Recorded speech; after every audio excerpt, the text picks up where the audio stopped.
Hi all, New Zealand nurse ഡയറീസിൻ്റെ മറ്റൊരു വീഡിയോയിലേക്ക് എല്ലാവർക്കും സ്വാഗതം. കഴിഞ്ഞ ദിവസത്തെ എൻ്റെ വീഡിയോയ്ക്ക് നല്ല കുറച്ച് റെസ്പോൺസാണ് കിട്ടിയത് കേട്ടോ. അതുപോലെ ഞാൻ പറഞ്ഞിരുന്നു ആ വീഡിയോയിൽ ആദ്യം കമൻറ്റ് ചെയ്യുന്ന 10 IQNസിന് ഞാൻ CBT പ്രിപ്പറേഷൻ അസിസ്റ്റൻസ് കൊടുക്കുന്നതായിരിക്കുമെന്ന്. സോ അങ്ങനെ എനിക്ക് ആദ്യമായിട്ട് മെസ്സേജ് അയച്ച 10 IQNസിന് ഞാൻ അസിസ്റ്റൻസ് ഓൾറെഡി കൊടുത്തു.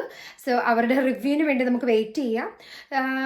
സോ ഇന്നത്തെ എൻ്റെ വീഡിയോയിൽ ഞാൻ നിങ്ങളുമായിട്ട് ഡിസ്കസ് ചെയ്യുന്നത് പെർനീഷ്യസ് അനീമിയ, അതുപോലെ തന്നെ diabetic mellitus. So diabetic mellitus type 1ഉം ടൈപ്പ് 2ഉം ഇതിനെ റിലേറ്റഡ് ആയിട്ട് ചോദിക്കുന്ന ചോദ്യങ്ങളും അതിൻ്റെ ആൻസേഴ്സുമാണ് നമ്മൾ ഇന്നത്തെ വീഡിയോയിൽ കാണാൻ പോകുന്നത്. Okay, so let's move to the video. What is pernicious anaemia? So you all know that it's a deficiency of vitamin B12. Vitamin B12ന്റെ deficiency മൂലമാണ് pernicious anemia ഉണ്ടാകുന്നത്. So what is the cause of pernicious anemia? Okay, pernicious anemia occurs when there is loss of stomach cells that make intrinsic factor. Okay, so always remember the word intrinsic factor. Okay, intrinsic factor helps the body to absorb vitamin B12 in the intestine. So നമ്മുടെ intestineൽ vitamin B12നെ absorb ചെയ്യാൻ help ചെയ്യുന്നത് ഈ intrinsic ഫാക്ടറാണ്. So നമ്മുടെ സ്റ്റൊമക്കിൽ ഈ ഒരു stomach cells ഇല്ലാതായി കഴിയുമ്പോൾ അവിടെ ഇൻട്രൻസിക് ഫാക്ടർ ഉണ്ടാവില്ല.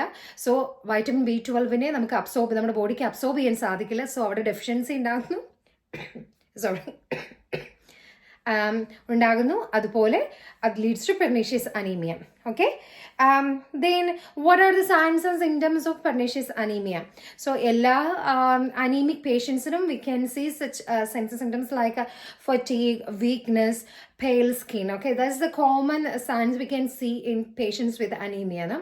So the same thing, fatigue, weakness, pale skin, that are some of the signs of pernicious anemia. Then why is vitamin 12 is given intramuscularly, not orally? So what is the reason for giving vitamin B12 intramuscularly rather orally? Okay, so എന്തുകൊണ്ടായിരിക്കാം IM മാത്രം കൊടുക്കുന്നത്? So you know that vitamin B12 is absorbed by the intrinsic factor, അല്ലേ? So intrinsic factor ഉണ്ടെങ്കിൽ മാത്രമേ absorb ചെയ്യത്തുള്ളൂ. So ഇവിടെ already ഇല്ല.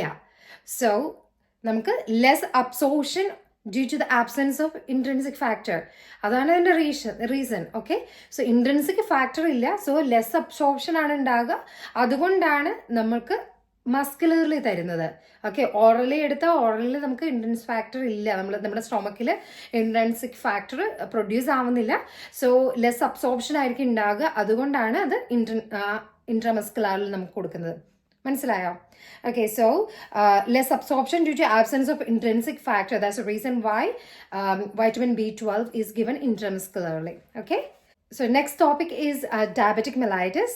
You know type 1 and type 2, the difference between type 1 and type 2. Okay, so type 1 is insulin dependent and type 2 is non-insulin dependent. What are the pathophysiology or causes of type 1 and type 2 diabetic mellitus? So type 1 is caused by inadequate or minimal secretion of insulin by the beta cells of islesofragans, whereas in type 2 DM there will be insulin, but there will be increased insulin resistance in the body. Okay, so these are the two causes of type 1 and type 2 diabetic mellitus. The next question is, what are the signs and symptoms of hypoglycemia? Okay, that's another question.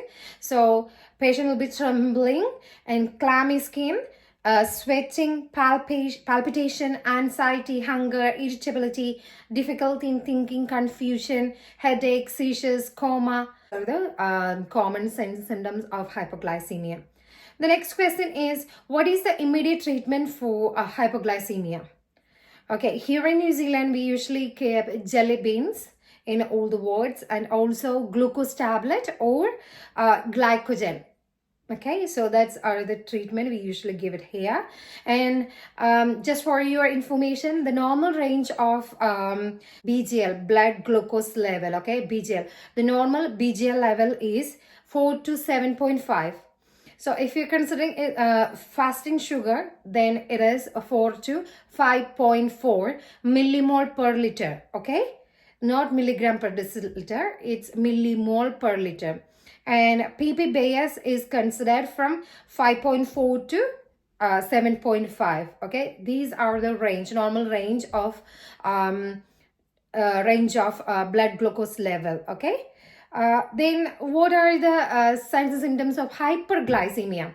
So I already talked about the hypoglycemia. Now we are talking about the signs and symptoms of hyperglycemia. So the symptoms are dry mouth, thirst, frequent urination, dry or itchy skin, fatigue, increased appetite, weight loss, blurred vision. Okay, these are some of the signs and symptoms the patient shows. Okay, then the next question is, what causes ketoacidosis? Okay, what causes ketoacidosis?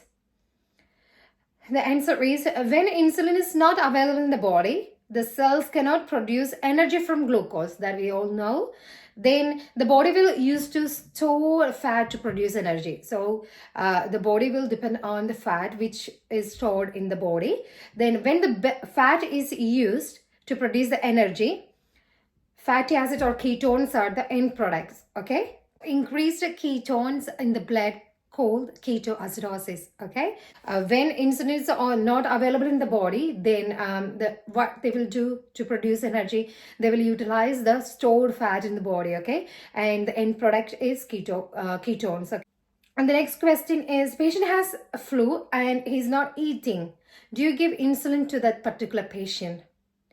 Definitely yes, because flu or any kind of infection can increase the blood sugar levels in the blood. Okay, so that's the reason why we have to administer the insulin, but we need to monitor that. We should encourage the oral intake, and also we need to monitor the blood sugar levels. Then why people with diabetic has increased chance of urinary tract infections? Urinary tract infections കിട്ടാനുള്ള chances high ആകുന്നത് എന്തുകൊണ്ടാണ്?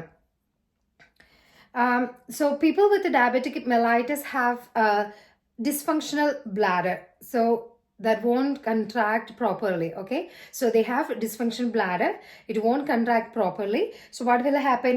There will be some urine remain in the bladder.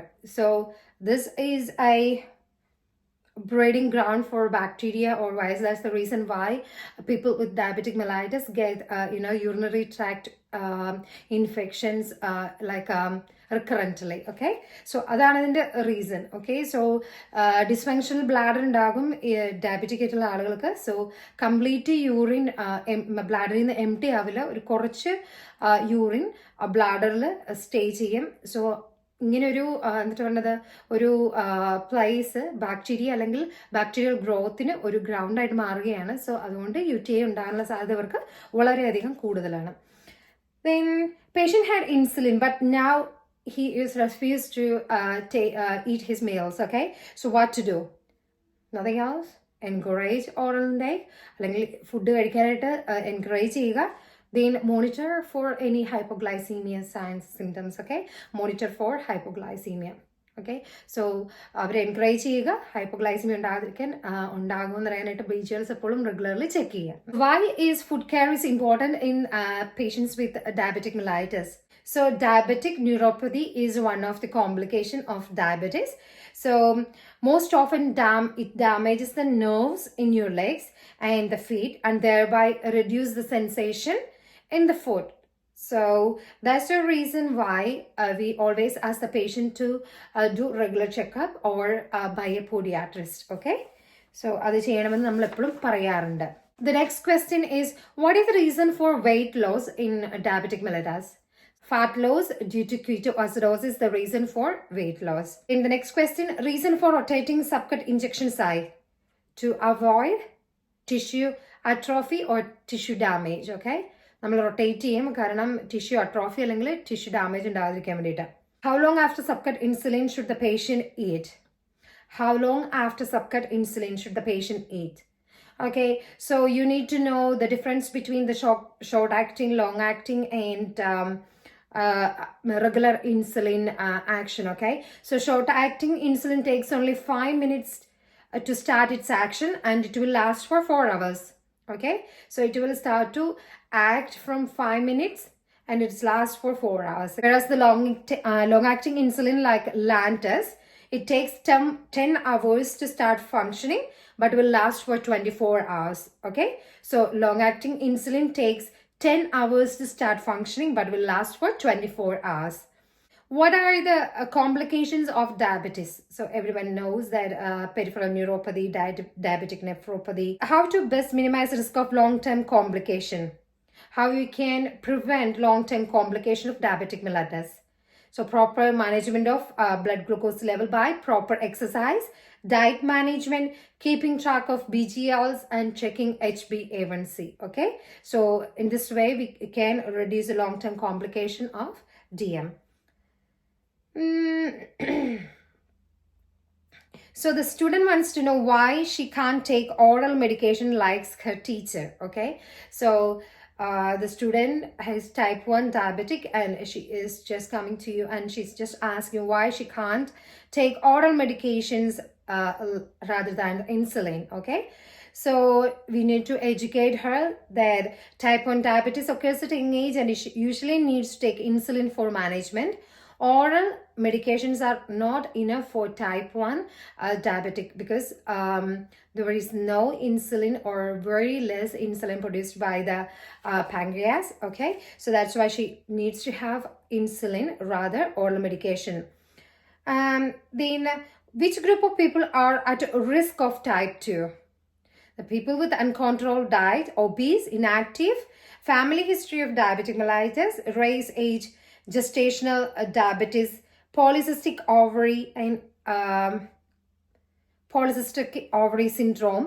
These are the group of people are at risk of getting diabetic mellitus. Okay, then which hormone helps to control the blood sugar levels, blood glucose levels? Of course, insulin is the one. So I think that's all about type 1 and type 2 diabetic mellitus. So ഇന്നത്തെ video നിങ്ങൾക്ക് കുറച്ചെങ്കിലും ഉപകാരപ്രദമായിട്ട് തോന്നുന്നുണ്ടെങ്കിൽ please like, share and subscribe എൻ്റെ channel. അതുപോലെ തന്നെ അടുത്ത വീഡിയോയിൽ നിങ്ങളെ കാണുന്നവരെ എല്ലാവർക്കും ബൈ.